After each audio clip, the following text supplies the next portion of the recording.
All right, I guess we can start, right?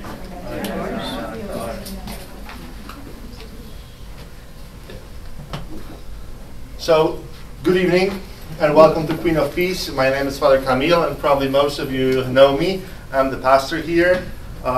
Today we start our confirmation program.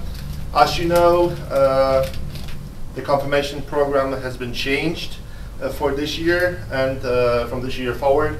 The sacrament of confirmation from now on will be celebrated in the 8th grade instead of 10.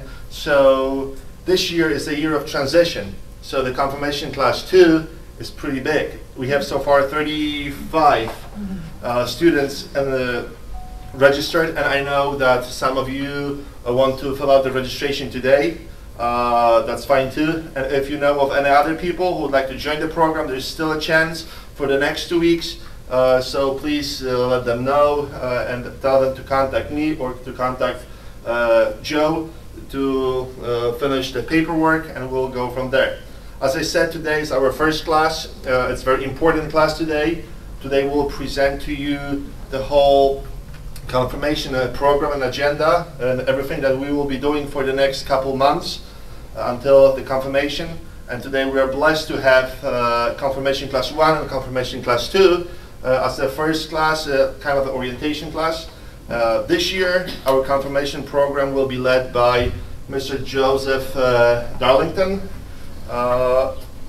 He will be in charge of the program, and I thank him for accepting the invitation and for saying yes to this beautiful thing, for this beautiful way to pass on the faith to our younger generation. So Joe, I'd like to thank you so much.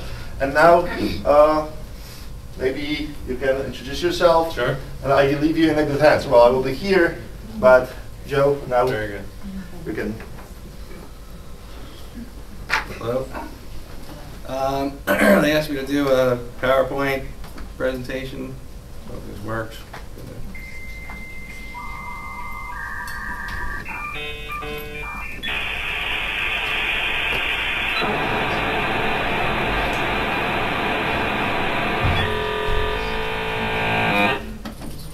Sorry about that.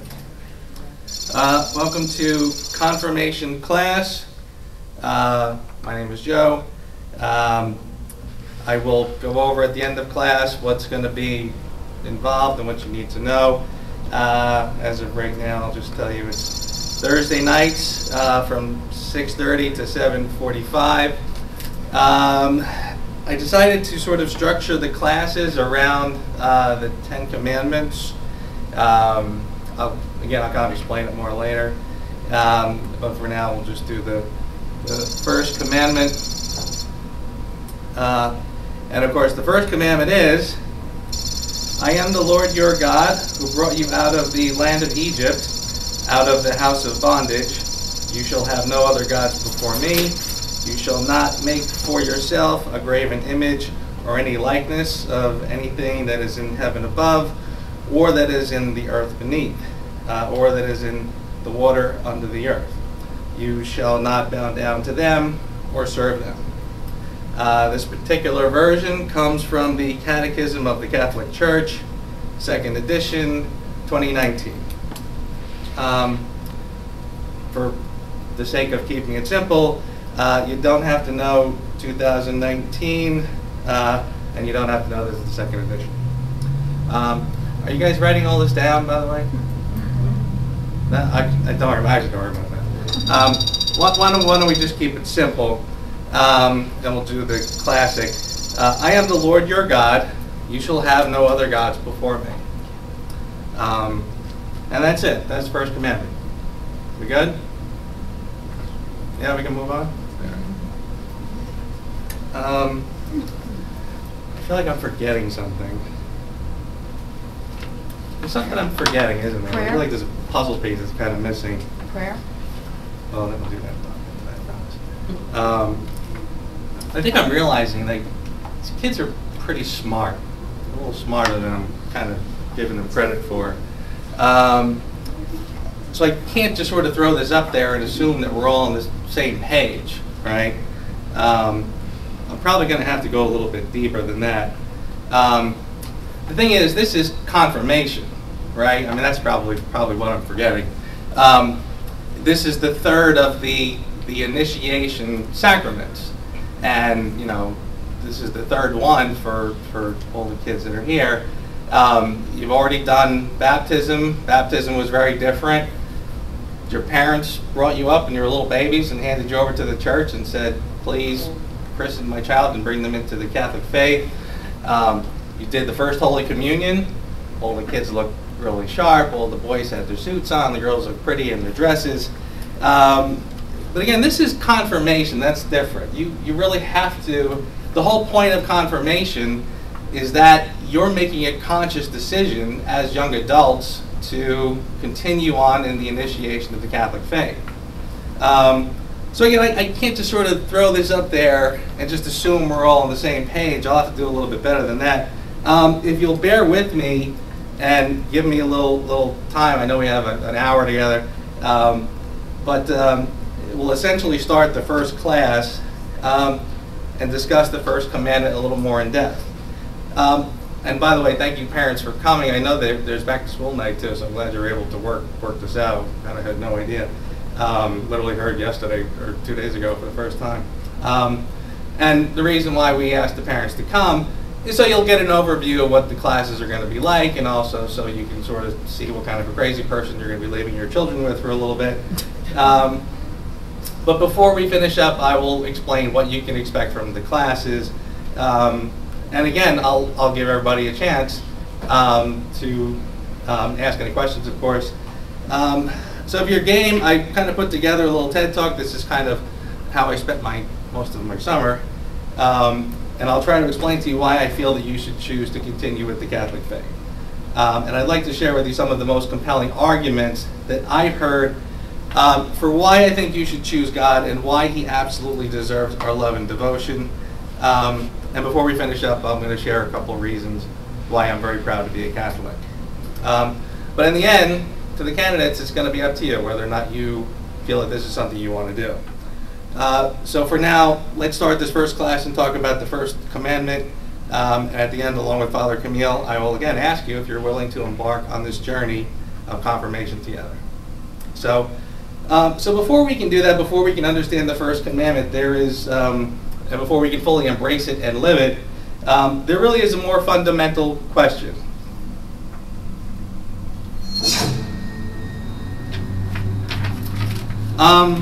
So yeah, we've all kind of thought about it, wondered. Even those of us that have been devout Catholics forever, we have moments where we're kind of just sort of wondering, like, what's it all about? Now, ironically, some will tell you that religion will ask you to sort of shut off your brain and just believe what we tell you. I kind of believe that nothing can be further from the truth. In fact, I really want the candidates to really turn their brains on when they come to class and be ready to think and talk about things. So let's get into this.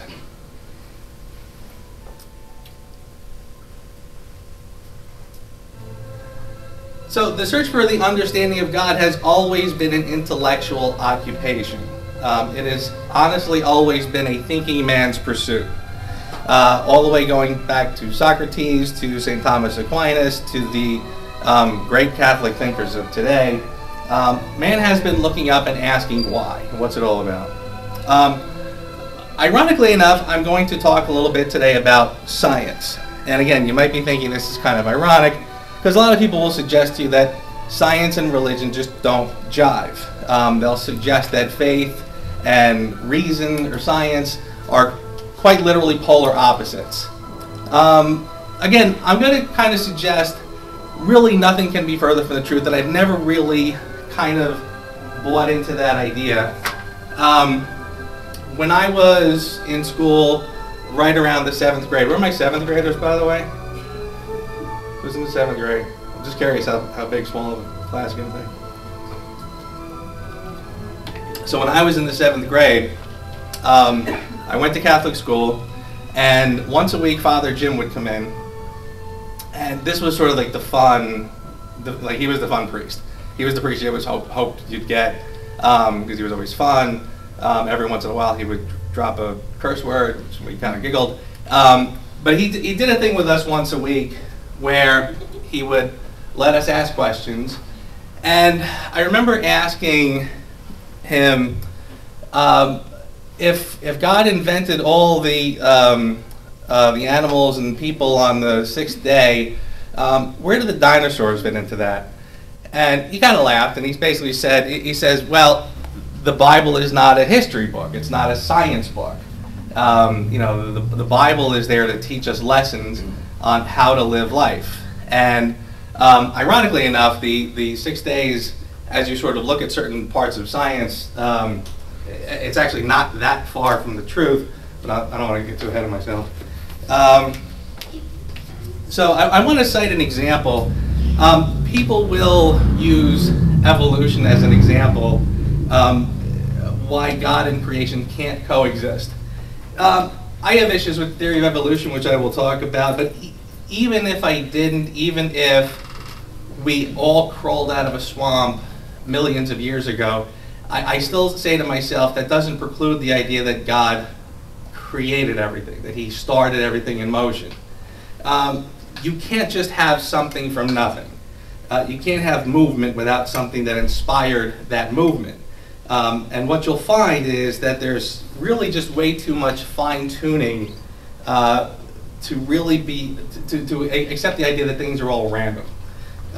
So I'm actually going to propose an argument. I'm going to kind of pitch sort of like an old school college thesis. My question is this: is belief in God actually far more rational and logical than atheism? I believe that the closer you look, the more logic and common sense actually rules out randomness and leaves only one logical conclusion, that there is a creator. If you look at the universe with an open mind and some common sense, I do believe you will see God's fingerprints. But there's, of course, pushback from, we're sort of living in an era where science has sort of become a religion unto itself. And I kind of believe that a lot of the scientists kind of get it wrong. I remember in college, I had a professor, and I had a biology course. And of course, the very first day, the college professor asked the entire class, who here believes that the earth was created in 6 days? I remember kind of feeling like, all right, she's going to try to embarrass people, whatever, so I didn't raise my hand. And I kind of, partially because I knew what she was up to, also because, like I said, I never really took that as being literal. It's like, I know what she's trying to do. A few people raised their hand, and looking back, I kind of wish that I did. And of course, she kind of snickered and says, really? You really believe that? Which kind of blew my mind, but...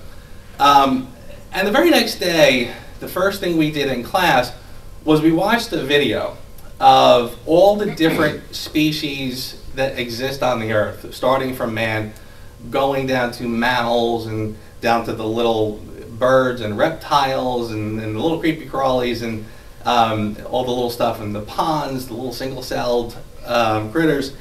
And I remember kind of feeling like it was sort of amazing to me that she literally just sort of mocked people for believing in a higher power, and yet she still then she talks about all these little critters who can't have any idea that man is walking around. So the idea that she couldn't fathom that there was something higher than us, bigger than us, kind of amazed me. And again, this is supposed to be the smart people. We all have 5 senses, right? And to us, that's all the senses, because that's all we know. It didn't occur to anybody that there could be more. If we were just a little smarter and a little more aware of our surroundings, it could be all around us and we wouldn't even know it. So I want to walk you through some of the arguments that really impressed upon me the most. And again, they're hardly my arguments. I'm standing on the shoulders of giants. I'm not going to try to take credit of anything that you're going to hear. These were concepts that were created by people a lot smarter than me. But I do want to introduce you to a concept. It's not simply religion to talk about God. And I promise I won't make this too sciencey. I will get back to why we are all here. But there is an academic school of thought when it comes to the existence of a creator. Some of you folks might sort of know this one already.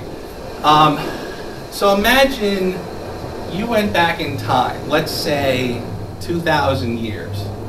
And when you did this, you're walking along the beach and you dropped your watch. I know everybody carries pocket watches, but let's just sort of go with it. And you left it there and you came back. And then someone comes along, someone from back then comes along and finds it. They pick it up, they would instantly sort of realize, all right, this isn't natural. This didn't spring up out of the ground or fall out of a tree. This had to have been built by someone. A tree can fall in the woods and point north, or rocks can fall off a cliff and make some sort of a pattern. You know, that happens. But if you were walking through the woods and you came to a perfectly formed circle of rocks, you would know that someone had done that. And if you looked at the watch, if you opened it up, you would see the gears, you would see the mechanisms, how it works. You would kind of instinctively know that someone had to create this. Well, the theory goes that, by the way, this is called intelligent design theory. So have you ever heard this mentioned? That's basically what they're talking about. It's also known as the teleological argument, and it's not to be confused with theological. It's not about religion. It's literally an argument saying that things happen because of reason, because of organization, because by the desire to create an organized thing.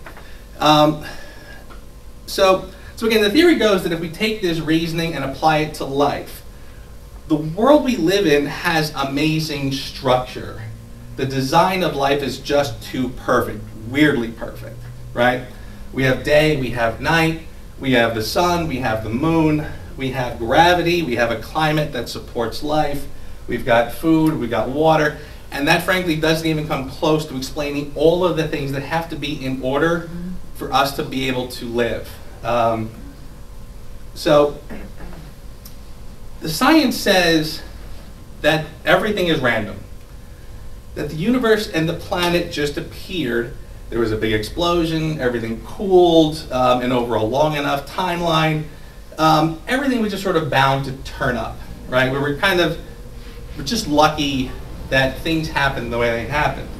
I got a lot of problems with this idea, and as we go forward, I will do my best to illustrate how the intelligent design theory seems to carry far more weight and be more logical than the alternative.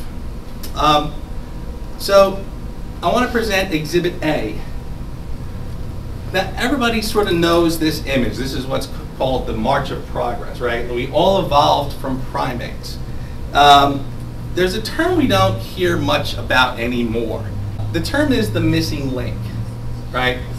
I used to hear this all the time, and we don't really hear it much these days. So what is the missing link? For that, I have to introduce you to a very smart man named Charles Darwin. So Charles Darwin was a very smart man. He was a very smart scientist. Darwin was a biologist, a geologist, overall really smart guy. He was studying finches, okay, this kind of bird. And he went to the Galapagos Islands to study them, and he realized when he got there that even though they were the same species of finches that he was familiar with, they had certain characteristics that were different. The beaks on certain birds had big muscular beaks, typically because they were eating nuts. If they were eating nuts and seeds, had to bite down, they had sort of big, strong beaks. On the other hand, if they were digging through the ground for worms, they tend to have long, skinny beaks. And that makes perfect sense. Nothing wrong with that. So I kind of feel like in some ways, is that much different than just kind of looking at a guy who works with his body all day long? He's going to be a lot more muscular than a guy who's sitting at a desk. But okay, let's go with this. So I think the problem with Darwin is that he took a perfectly logical conclusion and he dialed it up to 11. Darwin attempts to theorize about the creation of life itself, the evolution of species. And he he suggests that there is at one time an explosion of biological life, and it blossomed into all kinds of species that we have today, not by design, but by a series of random mutations. The unsuccessful mutations will die out, and the successful mutations will go forward and create new species. So we've all heard the theory of natural selection, right? The theory goes that we all started out as single-celled organisms. Already I'm saying to myself, but that's life. Where did that come from? And over a million years, millions of years, we mutated from single-celled organisms to fish, to some kind of little creepy crawlies, and then we eventually evolved into mammals, small, medium, large, monkeys, then apes, and then eventually humans. The species that weren't strong just died off, and the species that were strong continued on. So by this logic, there were just countless random mutations that were created but quickly vanished because they just couldn't cut it. Important point. The central force that moves all this forward, according to Darwin, is non-thinking randomness, right? Not intelligence. So now, sometimes when you're arguing with atheists, it can get confusing because they will simply swap out science for intelligence. I've heard people speak to the intelligent design theory, but simply substitute science for the intelligent designer. So, back to evolution, there is a major flaw in this theory. Now, many people who believe in Darwin's theory will acknowledge that there are holes in the theory of evolution. I would argue that there is actually hard evidence that completely, really refutes this theory. And the evidence is this. Fossils. The fossil record doesn't lend itself to this theory. Remember our buddy, the missing link? Well, it's missing because we can't find any fossil evidence that this sort of in-between species ever really existed. This sort of half ape, half man never really walked the earth. So what is more likely? Well, when you look at the timeline, you don't actually see a plethora of weird species, all sort of narrowing down to the species we have today. Rather, you see species that appear on the timeline at some point and then disappear at other times. You know, if they go extinct, they disappear. But you don't see this sort of like evolution of species that are emerging and growing. You simply see, because again, we know when the fossils were formed, so we can tell when the species first came to be. There's a great example of this. The Cambrian Explosion. This is an event that happened roughly between 500 and 600 million years ago in the Cambrian period, where practically all major animal phyla started appearing in the fossil record. Literally, it's just a point in time where all of a sudden animals start showing up. So, not only should we have evidence of our buddy the missing link, we should have tons of fossils of all kinds of weird species that never really survived, right? We should have all kinds of in-between species. There should be so many species, it should be hard to organize them all. If man is here, right, there should be this kind of like half man, half something in the middle. This line should have, you know, man evolving to something. So basically there should be all kinds of kooky in-between species, fossils of them. We should have fossils of 2-foot-tall lions. We should have fossils of giraffes with stubby necks, but we don't have it. So there are arguments that the evolutionists have in their favor. Again, I don't really buy it, but I'm kind of going to get into a little nitpicky stuff at this point. Take the chameleon. Now, the atheists will argue certain animals have adaptive capabilities. The chameleon can blend into the background to hide from predators. Okay, I think that's really very different, though, than the idea that we came from nothing and evolved into something. I mean, I kind of feel like that's kind of remarkable, but not in the evolutionary sort of way. And quite frankly, if it was evidence of evolution, then why can't other species do this? This capability would be very helpful to a lot of other animals. Certainly the gazelles, when they're running from the lions, would probably love to be able to just disappear into the background if they could. I've got other ones. The giraffe. Like I said, I know I'm getting a little nitpicky at this point. Darwin will tell you that the whole reason the giraffe has a long neck is because it feeds off of the flora on top of the trees. I like apples. How come I don't have long arms to grab apples or grab oranges, etc.? So again, like I said, general gripes. It doesn't really make sense to me. One of my big ones is this guy. Why do some animals just not evolve at all? So the earthworm has been around for 600 million years and hasn't budged. Okay. Again, going back to this guy. The earthworm shows up right around here, okay? He had all this time to evolve into what you see here. He chose not to. Don't know why. Why is it the destiny of the lowly earthworm to be a lowly earthworm? I don't know that. The argument against randomness can also be broken down into actual numbers because of the advancements in science and technology that we actually have. DNA codes. Again, the more we know, the more science advances, the more insights it affords us, and the more the random argument really starts to fall apart. And talk about seeing God's fingerprints. I mean, this is like seeing the ones and zeros in the computer program that make up people. I mean, it's kind of just sort of amazing. Similarly to what we said about all the in-between species that you should see, for every successful code that results in life or a mutation forward, there are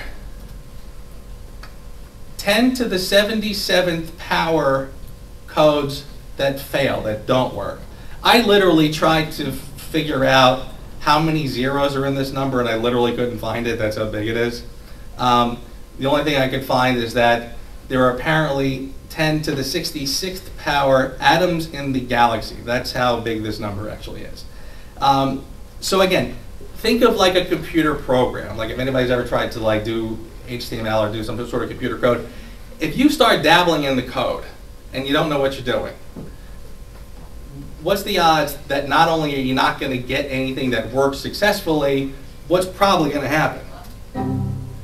It's just going to stop working, right? So again, the odds are far greater that the code will just stop, right? Not improve the program. So do you see how the argument for randomness really starts to fall apart? It seems like the weaker argument. Is it more logical to assume that an abandoned boat just kind of wandered through storms and sort of somehow navigated the most incredible maze ever created? Or is it just more logical to say, I think someone was steering the boat? By the way, if your teachers ever tell you that, you know, to talk about evolution, don't tell them they're full of it. Don't get into trouble. Just say, okay. And again, it's not all wrong. It's just like I said, I think they take it a little far. So I want to switch gears for a second. We've been looking down at the earth. I want to start looking up. So again, we're still sort of arguing for or against God's existence. Does science support God's existence or does it refute it? So here's an interesting story. In 1966, there was an astronomer, Carl Sagan. Older folks know who this guy was. He was on TV all the time. Science fiction was becoming really popular, so people were starting to wonder, okay, could there be life in outer space? So they asked Carl Sagan, right, what do you need for there to be life on another planet? And he said, well, basically there's two criteria that you need. You need the right kind of sun or star, and you need a planet that is a certain distance from that star, right? Simple enough. So with that in mind, we know that there are roughly octillion planets in the universe.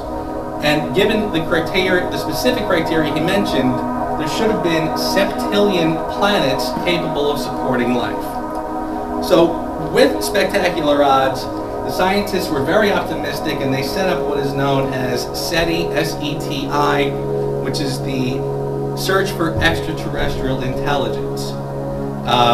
Big array of radars, listening for anything that could be depicted as coded communications. So, as we said, there are roughly octillion planets in the universe, right? That is a 1 with 24 zeros. From there should have been about septillion planets, that's a 1 with 21 zeros, capable of supporting life, according to Sagan. As the years passed, as of 2021, researchers have discovered precisely zero. Zip, zero, nada. You could say that the silence from the universe was deafening. So, what happened?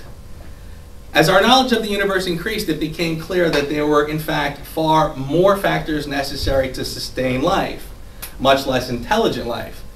These two parameters grew to 10, to 20, to 50, and today there are literally hundreds of known parameters necessary for our planet to support life. Every single one of these must be perfectly met or the whole thing falls apart. The number of, obviously, of planets that could possibly sustain life dramatically dropped.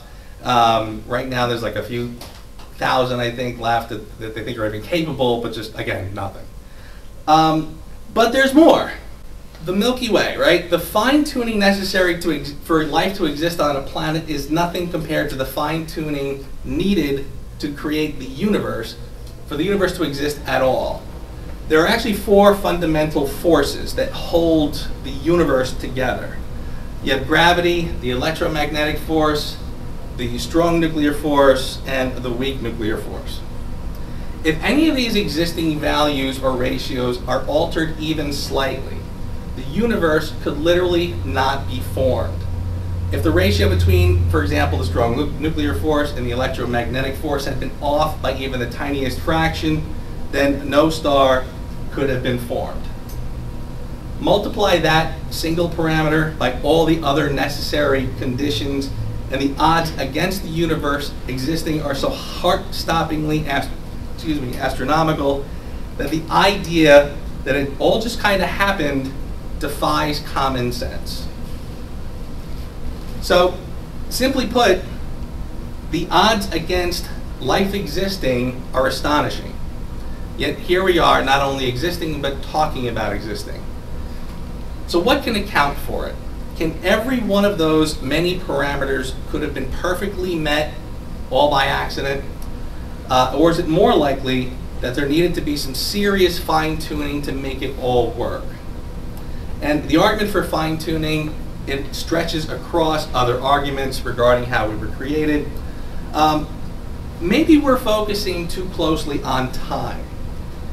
Darwin suggested that if you just set up a room full of monkeys on typewriters, that given an infinite amount of time, eventually they'll get around to writing the works of Shakespeare. I don't know if I buy that, but okay. So what if the universe is just infinitely old, right? Well, scientists agree that it's not infinitely old. So we've all heard of the Big Bang. Scientists agree that about 13.7 billion years ago, everything came into existence and has been expanding and cooling ever since. And nothing begins without an adequate cause. For everything, why is there something rather than nothing? Things move, and nothing moves for no reason. For everything that moves, something caused that movement. And if something caused that movement, then it must have been caused by something else, and so on. But the causal chain can't go backwards forever. There must be a beginning. There must be an unmoved mover to start the movement in the universe. The first domino has to start a chain reaction. So everything that begins must have a cause. Nothing can come from nothing. So there was not an infinite amount of time for everything to fall into place. And science tells us that the cosmological Big Bang only yielded matter and energy.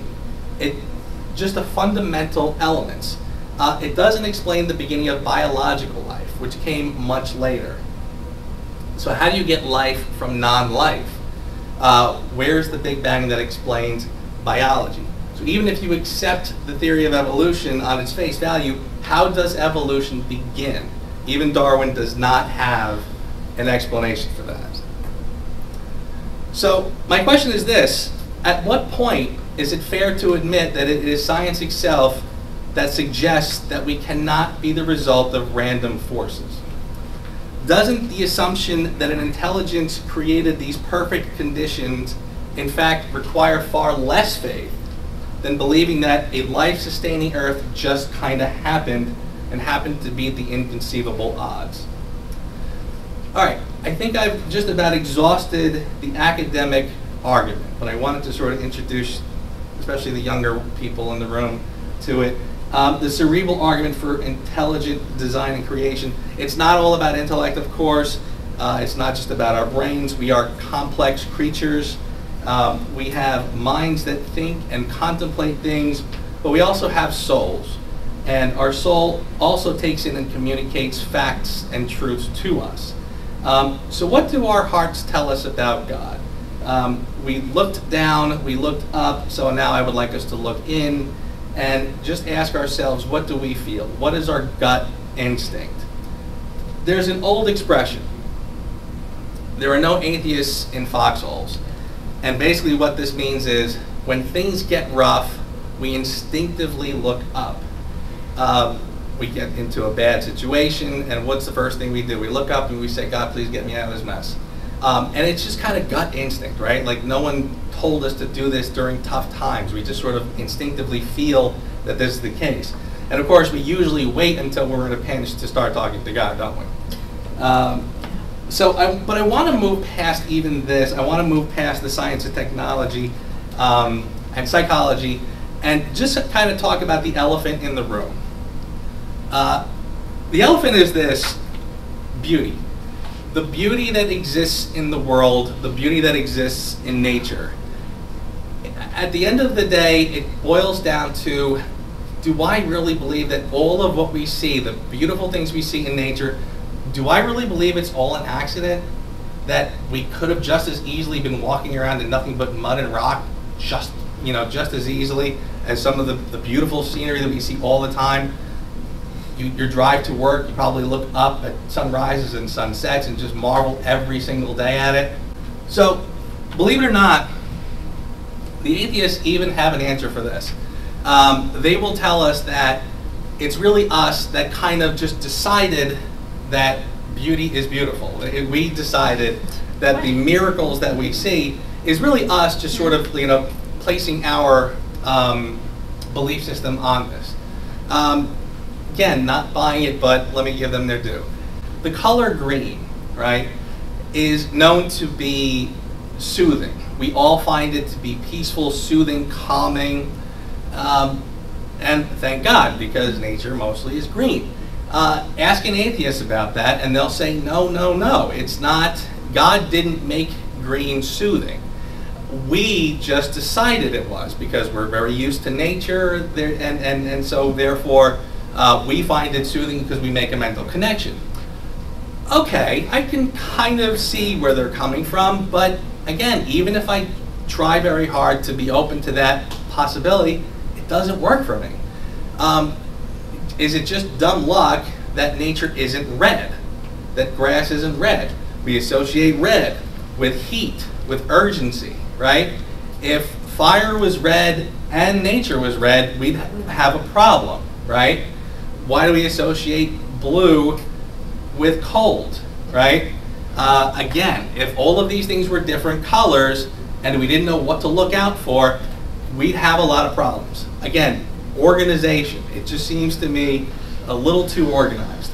The next example I want to show you is one of my absolute favorites, and the reason is because I kind of feel like it's the perfect exemplification of the argument itself. It's a great example of the fundamental debate, and it illustrates why I think the atheists get it so wrong. And it's mainly for two reasons. It is such an obvious example. It's a powerful image we see all the time. But it's also very easily explainable, right? That's why I think it's the perfect metaphor. I see a rainbow, and I see a sign from God. I see something that is as close to literally God winking at me saying, I'm here, than anything else I can possibly think of. But the atheists or the scientists will say, duh, that's just, and they'll start explaining about rain and water and moisture and color and the color spectrum and light, to which I'll be like, I know, dummy. I know that things work. I know that we live in the world where things function. I get how it works, but I still want to know why it works. Don't tell me that this wasn't purposely arranged in a certain way to take all of those factors and create something that is so marvelous. Imagine if somebody pulled into your driveway, driving a Ferrari, right? And you looked at it and you said, wow, that is a miracle of technology and ingenuity. And they turned and said, duh, look at it, it's metal. It's got tubes and metal pieces in it and gears and all kinds of things. It's not a miracle. You turn around and you'd be like, I know, dummy, I know things work, but somebody had to design it. Somebody had to put it all together and organize it in a way to make it look and work the way it does.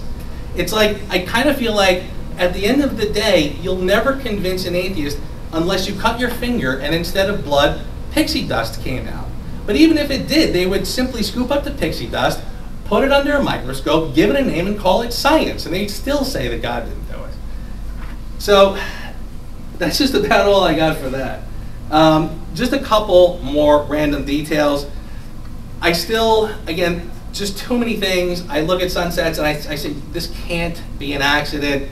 You look at nature, it's just so amazing. How is it possible that this is all just by accident? If I look at a baby, how could you not say that God did that? I mean, it's just too, to me, it's just too clear. Animals, still to this day, sort of amaze me every time I think about it. The fact that we have horses. Like, a horse is an animal that just somehow perfectly works, that we were able to utilize and combine forces with the horse so it would transport us, help us work. Just kind of amazing to me. Like I said, it just can't be a coincidence. When I see very regal animals in Africa, I see very exotic animals in the Far East. They just amaze me. And some are just, holy smokes, really cute. And again, I just say, God did that. I'm sorry. My last couple examples, every time I watch a cooking show, I just sort of, it just, again, it kind of amazes me. We have food that comes out of the sea, that comes out of the field, that we can put together and to create things that taste the way they taste. When I look at art, literature, music, I'm kind of starting to get into the accomplishments of man at this point, but I still look at it and say, how do you not look at that and say, if it wasn't for God, we would not be able to think complex things. When you think of like the song that you can't get out of your head, that means the most to you, like it's poetry, how does this all work? And my last one, and I swear to you, I'm still talking about the existence of God. I don't care how old I am. I don't care how mature I'm supposed to be. I still think farts are hysterical. And I swear to you, I'm not joking when I say this. I swear to you that I think that farts is God's way of making sure that we laugh once in a while. I swear, I feel like if cavemen at some point, when they spent all day trying to find food and outrun saber-toothed tigers, they had nothing to talk about, nothing to laugh about, they went to bed and somebody caught one and they laughed. And I swear. So, there you go, that's it. Again, I could sort of go on and on. I feel like God is absolutely in the details. And my conclusion is simply this. God gave us the gift of life, and life is good. And He sent His only Son down to die for our sins, and we should thank Him every single day for the things that are all around us that we take for granted all the time. So just when you thought I was just about done, just when you thought I was finally going to hit the off switch, I still have, believe it or not, the second part of the commandment to talk about. And I swear this part will be much, much shorter. There's just a few examples I want to give that kind of bring us full circle. Everybody sort of knows this image, the golden calf, right? Moses literally just parted the Red Sea a couple of days ago, and the same people who saw that, he leaves them alone for 20 minutes, and what do? They build another god and say, this is our new god, now thanks, goodbye. I think a lot of us probably hear that story and we sort of say, I think people were just kind of dumb back then. Maybe they weren't very smart. Yeah, that's true, but on the other hand, I think ironically this problem is actually very relevant today. As people leave religion, as they leave the church, as people become too sophisticated for religion, ironically, it leaves a void, and they need to create their own religions to sort of fill that vacuum. There's a couple examples I want to run through real quick.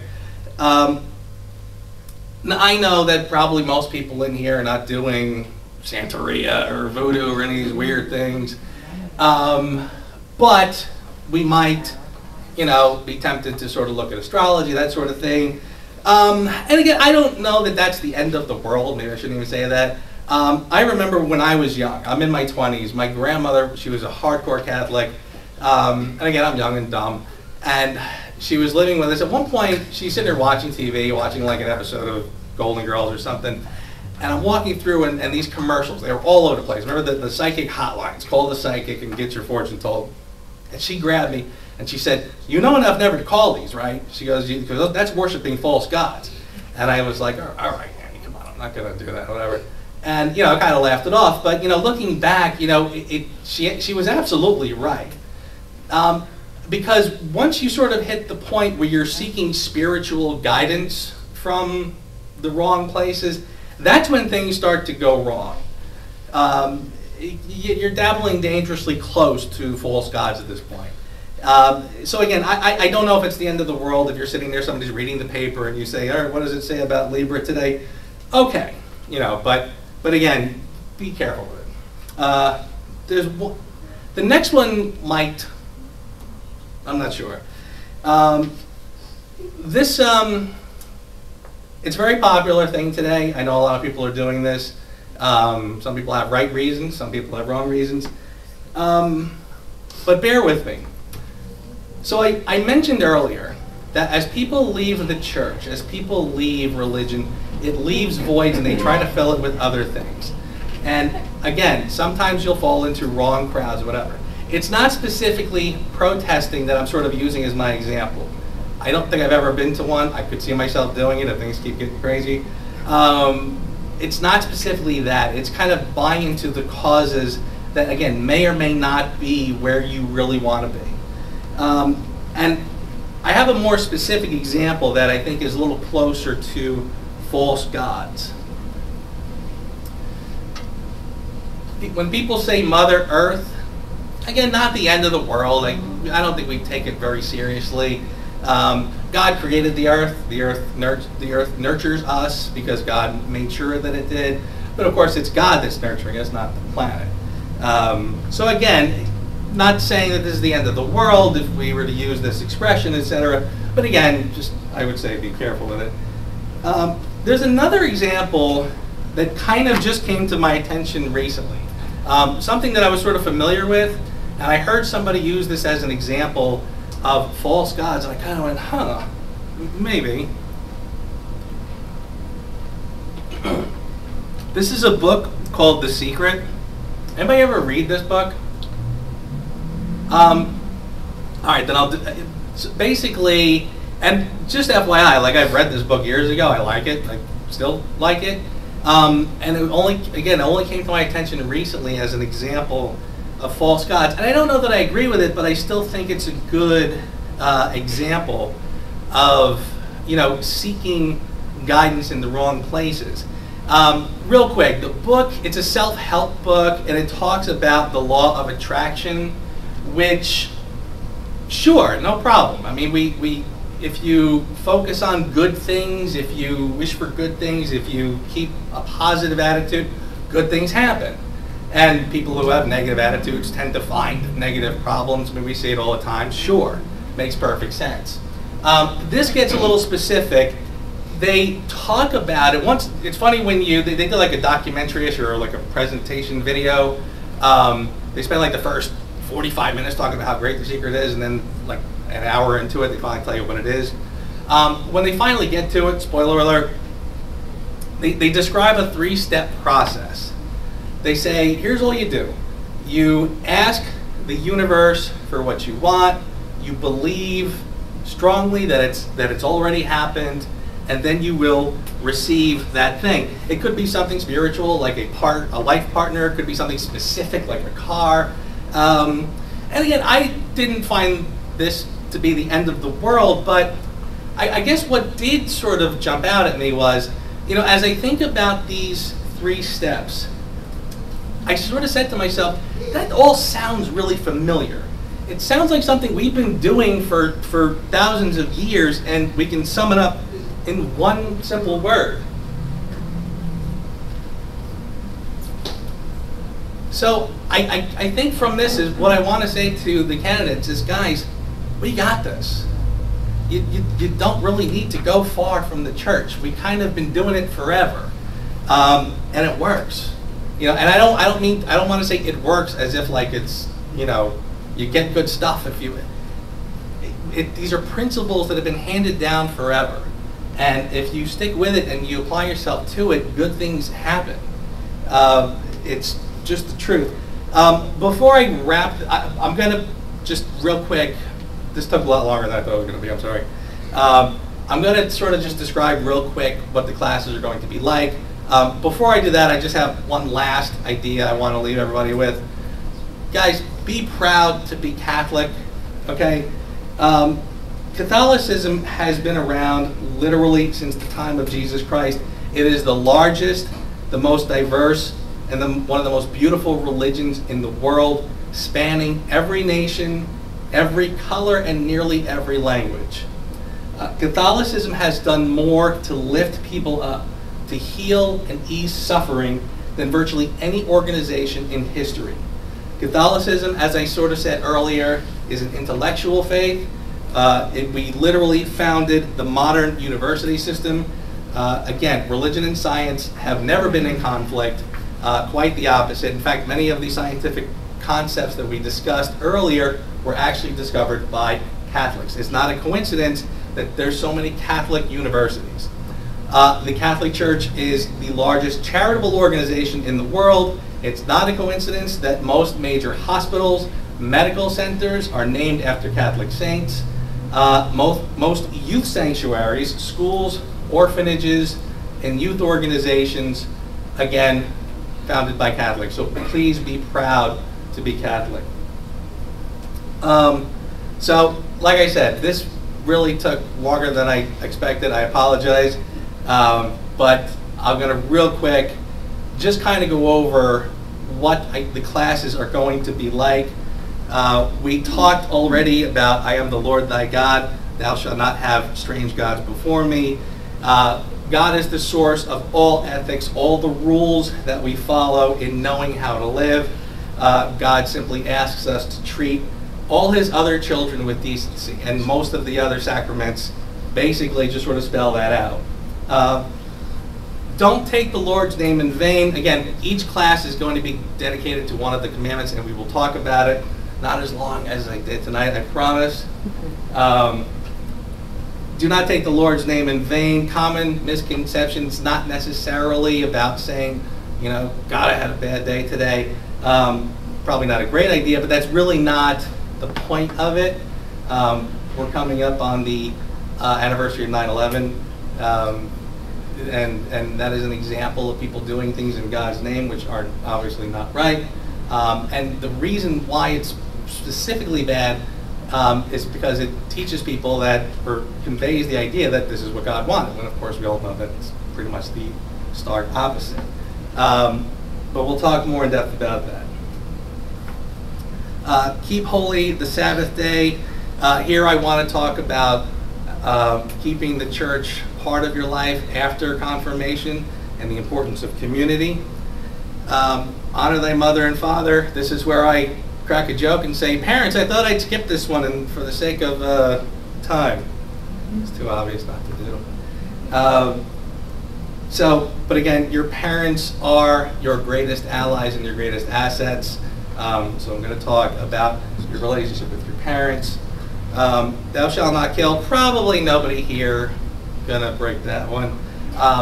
But as we see other teenagers all the time making bad decisions where they're killing themselves very slowly, again with bad choices that we will talk in depth about. We will also talk about the A word. We are Catholics. We have very strong feelings about the unborn. Not going to get too graphic on that one, parents, but a good conversation should cover it. Thou shalt not commit adultery.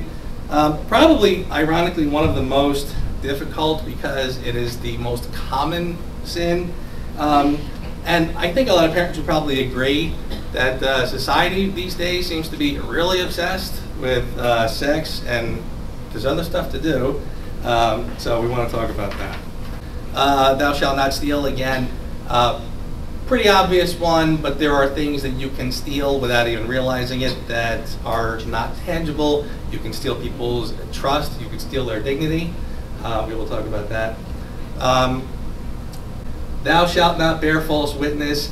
In the age of social media, lying, gossiping is a big one. So we will talk about that. I kind of mentioned the whole thing about people joining causes. Again, if you find yourself saying things, calling someone something that you don't really believe to be true, that qualifies, so we will talk about that. Coveting is a big one. Coveting, if you ever look up the commandments, the Catholic Church does the commandments slightly different. There's an emphasis on not coveting. Coveting is different than saying, oh, that guy over there has a real nice car, I would like. It's great to like those things and to say, I want one of those for myself. You just don't want that one because that's his. So we will talk about that. Same with your neighbor's wife and neighbor's goods. So that's it. Well, that's it for that. We will also cover the sacraments with an emphasis on reconciliation. I think confession is a great thing that we have as Catholics, and I will talk about why. We have prayers we're going to learn, 8 of them to be specific. We will be together for Christmas and Easter. It's going to be a long time, so we will talk about that. And of course, there is a lot of Catholic doctrine which we will be talking about. And that's also a good time to mention that I will make sure that this is a very Catholic course, and not specifically about. I want life to sort of factor into it, but we are Catholics, and we will learn that. There's something I want to sort of leave us with. When you're in school, you learn a lesson. And then after that, you take the test. But in life, you are tested, and after that, you learn a lesson. But here is where we learn the lessons that will get us through life, that will prepare us for the things that will come along. Okay. So, guys, like I said, that really took a lot longer than I planned. So I'm sorry about that. But I also, I have a couple forms here. I have the schedule, which has my contact information on it. I really probably should just introduce myself really quick. My name is Joe Darlington. Am I an expert on all things Catholic? Nope. I am a lifelong Catholic. I went to Catholic grade school. Over the years, I was attached to St. Francis over in the town over. Whenever I traveled, moved away, I still made sure I got home to St. Francis. I'm a Eucharistic minister. I'm a lector there. I flip hot dogs at the carnival, or I'm on the deep fryer.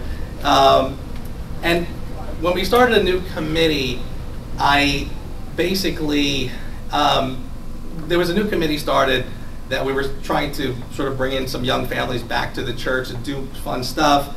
And I sort of put me in charge of it. And the first kickoff night, they asked me to stand there and say something, and I kind of got up and I just sort of made a joke, and I was like, well, what am I doing here? Well, when you sit in the front row, they kind of make you do stuff. But I kind of, well, it's more than that. Okay, so, and I sort of explained that I've been a Catholic my entire life. So, and again, even as I got older, as I went through life, went through hardships or just went through good times, whatever, I remember I never really lost my footing because I had that good foundation. Again, I went to Catholic school. My family is Catholic. I remember having youth groups when we were younger, and I don't know if they're doing that today. It took me until I was almost an adult to realize that this was sort of the whole reason that I was sort of able to get through life the way I did, and it's because of those fundamentals. And I guess sort of what I'm saying is like I want to make sure that the future generations have those fundamentals. There's an old saying, great men make good times. Good times make soft men. Soft men make bad times.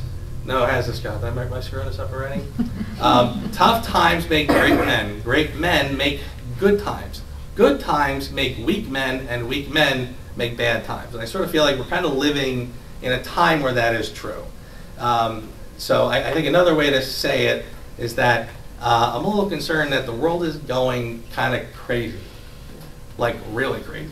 So I'm really kind of sort of standing here as more of just kind of a concerned Catholic and a concerned American, and I kind of feel like it's time to kind of pitch in, and do what we can to make sure that, again, that the kids are sort of getting the right fundamentals. And I'm hoping we'll kind of do that together.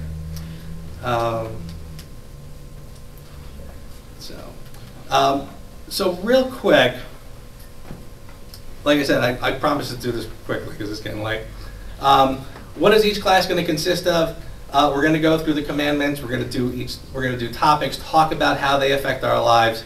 We will talk about Catholic doctrine. There are a list of questions we're going to go through. We will be talking about prayers. And I'm kind of hoping at the end of each class to have a little time for just sort of like a Q&A session where kids can sort of just ask questions about stuff. What's going on in the world? What's this all about? What's that all about? What do we think about the things that are going on?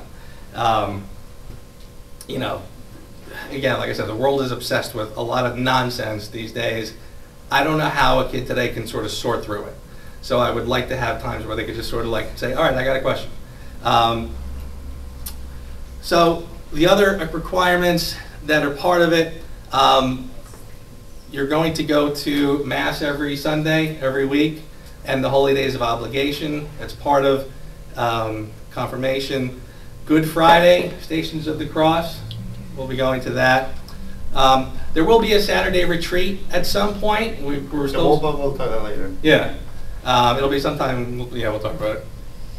There's service hours. I'll let Father Camille break the bad news and talk about that a little bit more. The other thing is, there's a lot of homework. Is that okay? Sure. All right. What I would like to do is ask everybody to keep a journal. I know parents, you probably are like, good Lord, I'm not going back to Office Depot if I don't have to. I actually have a whole bunch of these. If you have one, great. If you have an extra one, please use it. If not, I'll bring a whole bunch to the first class. And don't go crazy with this. I'm really hoping this is kind of like a fun exercise where you're sort of keeping a diary, a journal of your confirmation journey. And, I hope we'll talk about it as we get into class, but I hope you'll kind of enjoy doing it. Here's the rules. This is where I got to put the dad voice on. There's really only one rule. Just be respectful. And what I mean by that, it kind of encapsulates a lot of things. The church, when we're in church, okay, we treat the church as God's house. We treat it with reverence. So please behave when we are in the church. Obviously, Father Camille deserves our respect. I will talk more about that when we actually have class. Clergy, I know there's some nuns that live on the grounds. This is a big thing for me. If you see a sister, please trip over yourself to be polite and kind. These women have dedicated their lives to helping others. So the least we can do is treat them with respect. Obviously, this goes to anybody in the administration. And throw a little to your humble instructor. I promise to keep these fun, but let's keep it nice. Oh, and you probably thought I'd forget this one. You're probably hoping I would skip it. Yeah, keep the cell phone in your pocket when we're doing class. Other than that, this is what I would call a safe space, even though this term it's kind of nauseating. But for here it works. This is a place where I want you guys to be able to talk, ask questions. Nothing is off the table, frankly. Again, keep it respectful. Don't say, hey Joe, how'd you get such a good looking girlfriend with such a fat belly? Hey, that's what I'm talking about. But if you were to say, how can there be a God when he lets bad things happen to good people? That's fair game. That's the kind of conversations I'm kind of hoping we have. And that's it. I promise I'm finally done. I'm going to turn it over to Father Camille. He's going to lead us. Part of the classes, again, is to do prayer. This is sort of why I sort of saved it to the end. I'm going to let Father Camille walk us through the first prayer, which is an obvious one, the Our Father. And then he's going to ask you guys some questions. But like I said, at the end, you'll decide if this is something you want to do. So. All right, so now I would like to ask the confirmation students to stand, please. A little bit of exercise.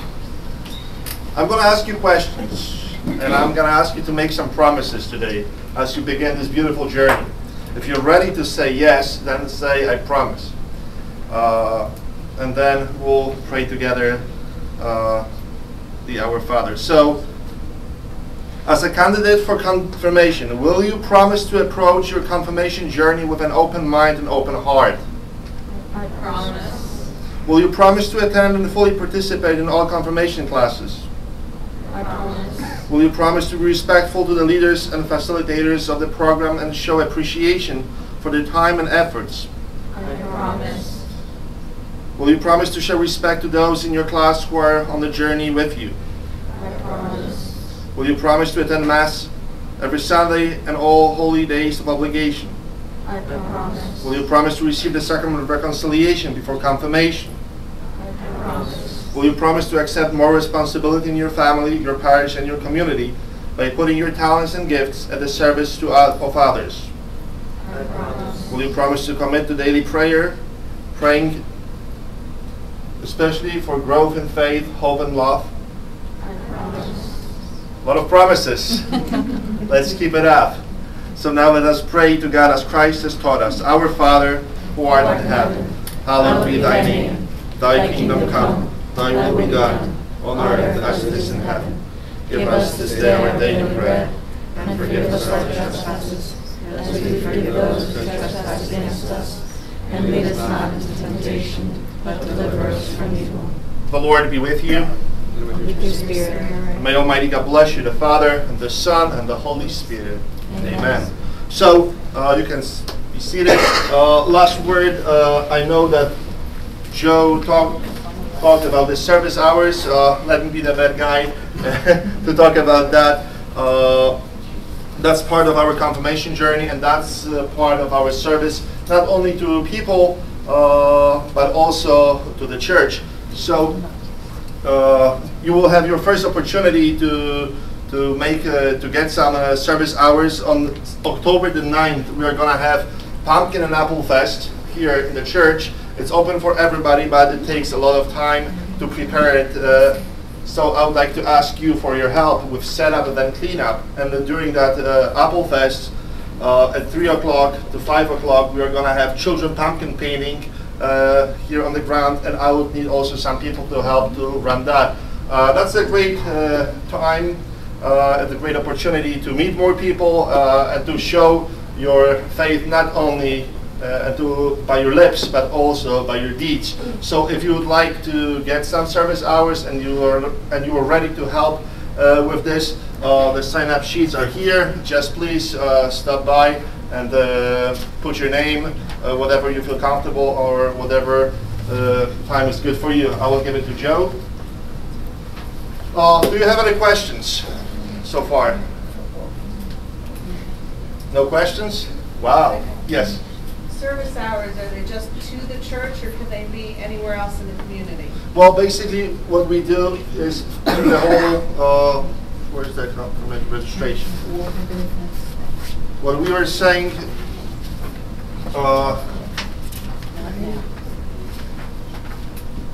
Because there was some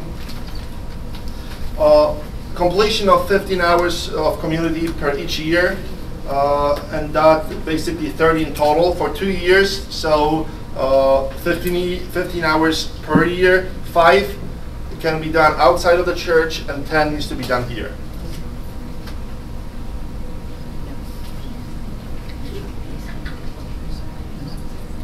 No more questions? Wow, I'm surprised.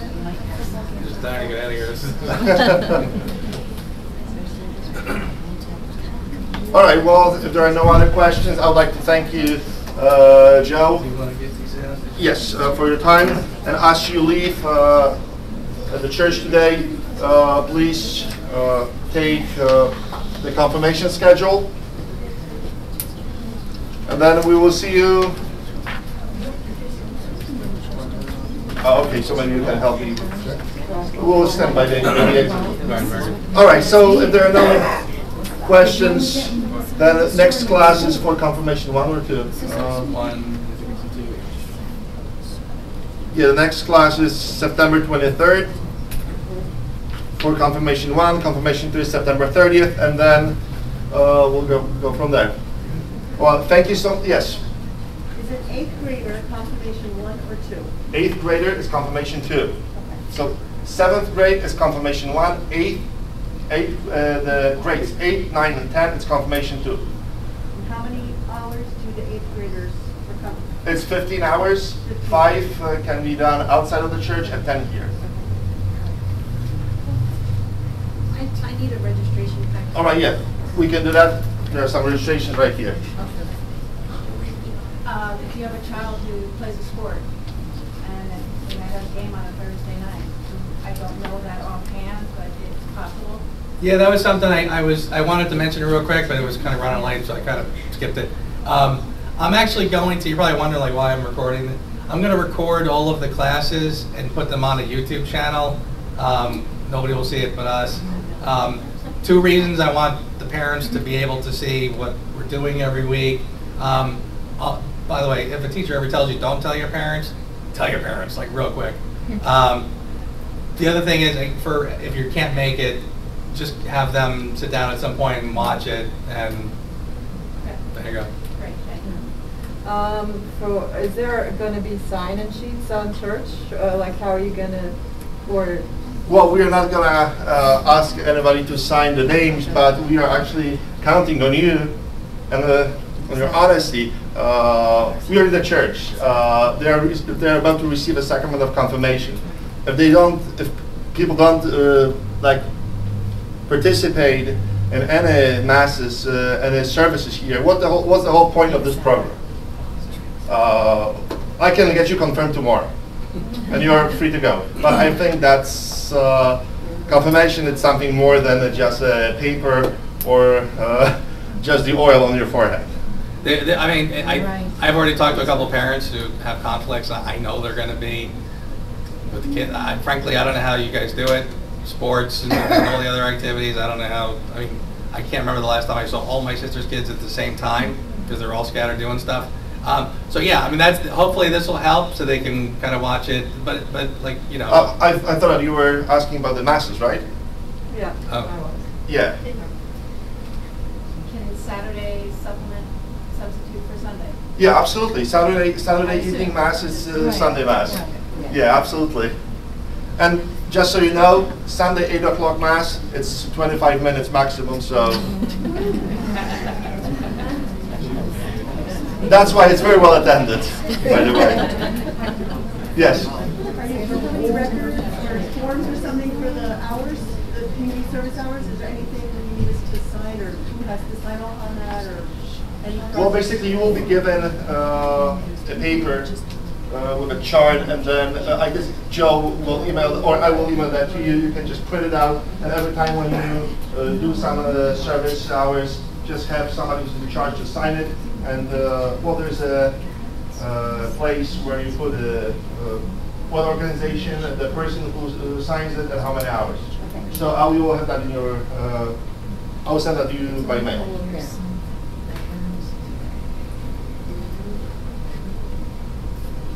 No more questions? All right, then enjoy the rest of the night. And good night. Oh, let's maybe or